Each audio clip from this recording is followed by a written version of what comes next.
Hey everybody, it's Casey again with 303 Housing Pulse. That's the name we're going with for now. I wanted to make sure we try and stay on top of things and keep on publishing as much as we can for you guys and keep you up loop what's going on. So today I wanted to kind of go over the FHA House Price Index data sets. This is basically the house pricing index that's seasonally adjusted for Q1 2026. And this is actually on FHFA.com, and you can pull this up anytime you like. Quick Google search and you're there. So I was kind of interested to see kind of where Colorado ranks amongst the house pricing data sets. So it's interesting because Illinois currently rests at rank number 1. Alaska is number 2. Vermont is number 3, Connecticut is number 4, and Kentucky is number 5. I was a little disappointed to scroll down on the page. And I kept scrolling, and kept scrolling, and kept scrolling. And then I eventually found Colorado ranked at 51st in the nation. So if you look at it, if you go online, Q1, we are at negative 0.64. And so that just means that our housing index have declined that much, comparatively to, like, again, Illinois at 1.73. Now keep in mind, they do take an average since 1991 even. Over the 1 year, Illinois is at Q1 is 1.73 for Illinois. Year 1 is 7.31, and a 5 year is 47.17. So that's how much price increase that state has seen over 5 years. And since 1991, it's 233.04 in Illinois. Colorado, let's go back down there. So quarterly, Q1 is at negative 0.64, and then for the year, year 1 is negative 2.35, and for the last 5 years, it's up 22.79, and over the last since 1991, it is up an astounding 574%. So we may be ranked in Q1 and over the last year, 51st, but overall, I think we're sitting pretty strong at 574.85% on the index overall since 1991. So that's a pretty big jump.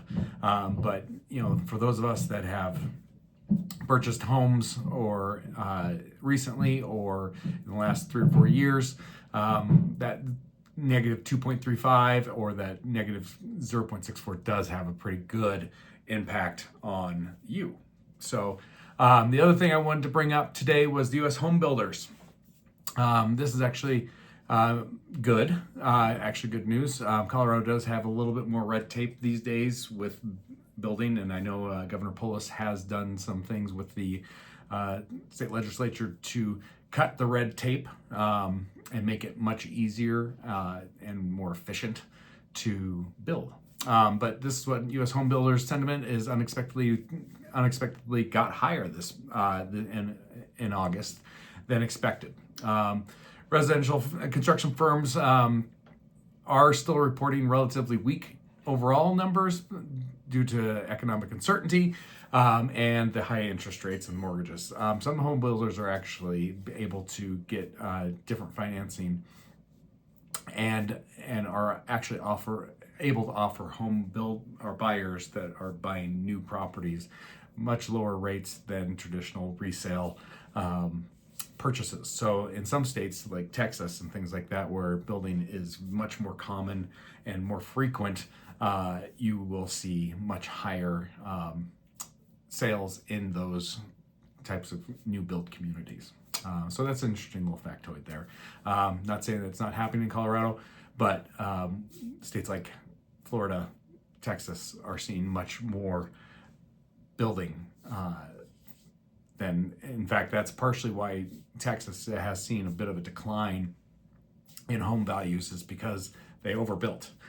They built too fast, too many, and there was just a glut of the market. We're seeing that's very similar here in Denver with the rental market. The rental market is oversaturated. There are buildings in and around downtown that were just built, and they are sitting there empty or nearly empty, and they are offering specials, move-in specials, all the deals in the world to get people to move in. And unfortunately, according to, I don't have these exact stats in front of me right now, but I know that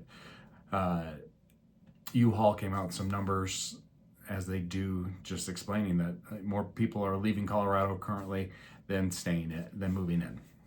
So we don't have a huge population decline by any means, but it is an impact. So anyways, some anecdotal evidence there. Feel free to look up those YouTube or those U-Haul numbers online. It's a quick Google search away. So that's the good news about the home builders. Home builders are just another economic indicator of what's going on in the housing market. And then for a little bit more fun news, maybe fun. So as you might be able to tell, I'm a huge Broncos fan. I don't have all my Broncos stuff in the screen, but I wanted to talk a little bit about the stadium at Burnham Yard. Great news is that the Broncos were able to acquire SRS Concrete. And actually, I think yesterday they actually announced that this concrete company will be the official supplier for the new stadium in Burnham Yard. There is one major issue currently facing the Broncos in our new stadium. So they want to break ground in 2027, and they would really like to have the new stadium completed by 2031. And taking over, I think it's 35 acres or something to that degree. And it would transform the downtown Baker neighborhood substantially. In my opinion, I think it would be a huge boon to those neighborhoods. But obviously change is difficult, change is hard. But there is one city councilwoman in Denver that is kind of holding out on the Broncos. Again, I'm not stating any opinions on the issue, although that might be implied. So there's a emergency water plant there in that area, and I know I'm not describing that accurately, but the big thing is what her concern is because the Broncos want to take where that currently is and move it over to, I think it's called the W parking lot. That currently is being utilized for the current stadium, and they want to relocate that. They're going to pay for it, the whole thing, but because that neighborhood has expressed concerns about how that may impact them, I don't know the exact details of what those issues may or may not be. It's a pretty benign building by the looks of it. I'm not intimately familiar with that particular building, but they do have concerns. And so that's something that is potentially going to delay or even prevent the Broncos from being able to build their stadium in Burnham Yard.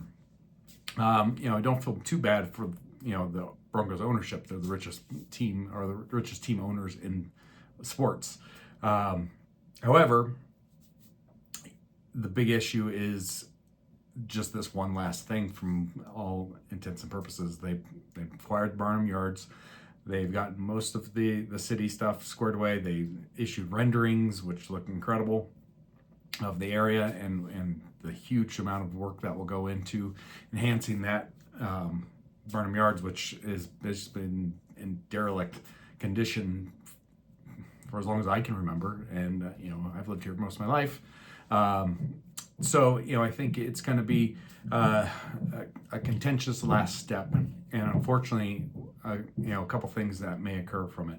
So if the Broncos can't get this emergency water treatment situation squared away with this particular city councilwoman, I apologize, I don't remember her name. I'm sure she's a pleasant person and probably a Bronco fan. But if they're unable to get that deal, there's a good chance the Broncos would have to move their stadium to potentially Lone Tree. That's one of the main sites that they discussed moving the Broncos to. There's always moving, further out near the airport. Kind of think Dick's Sporting Good Park, that kind of neck of the woods. As we all know, if you're a Denver native or a Denver local, you know how bad traffic has gotten on Pena Boulevard. DIA is one of the busiest airports in the country. It's in fact the largest airport in the country, and it's just gotten more and more busy. Pena used to be a quick breeze back in the day, but now it's, you're almost guaranteed to hit some traffic on Pena. And so my personal hope is that the Broncos are able to stay in the city and county and downtown. I think the tax revenue from not just Bronco games, but from concerts, other events, would be a tremendous boon for the city that has been, struggling with the revenue. And so if, we can have the Broncos' new stadium in that Burnham Yard, not only does the city get a facelift, more housing gets available, more retail gets available. You turn, a blight into, a shining star of the city, if you will, and you just got to consider that tax revenue, just from the sales tax and property taxes that will come in by them. Just those by themselves would be hopefully a deficit narrower, if you will, for the city and county of Denver. So anyways, those are my 2 cents on the Broncos. On a side note, the Broncos played amazing in the first preseason game this season against the Atlanta Falcons. Stiddy looked incredible. Davis Webb had a rhythmic play calling on offense that was incredible. I think we've got a Super Bowl contending team here if everyone stays healthy. So anyways, go Broncos. Let's keep it going. And thanks for watching.